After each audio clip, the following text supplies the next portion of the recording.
Sir sir sir 1 minute ఇది కొంచెం పట్టుకుంటారా? Yeah sir మీరు ఫేషియల్ చేయించుకుంటారా? చేపించు. వస్తారా? రండి సార్, వాటర్ తీసుకోండి. Thank you.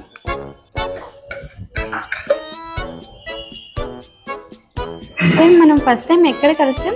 రోడ్ మీద.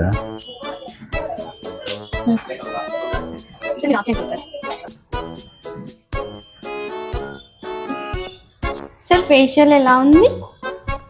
బాగుందమ్మా, చాలా బాగుంది. సార్ మీ కంట్లో ఏదో పడినట్టుంది. सर सर आपका वीडियो वायरल होता है. Oh is it? ర్యాండమ్ గా ఒక వ్యక్తిని కలిసి తనకి ఫేషియల్ చేయించడానికి మా సెలూన్కి తీసుకువచ్చాం. ఆయనకి తాగడానికి నీళ్ళు ఇచ్చాం. తర్వాత మాటల్లో మీరు ఎక్కడ ఉంటారు అని అడిగితే రోడ్ మీద. ఆయనకి మేము ఫేషియల్ చేయించిన తర్వాత ఆయన చాలా హ్యాపీగా ఫీల్ అయ్యి కొంచెం ఎమోషనల్ కూడా అయ్యారు.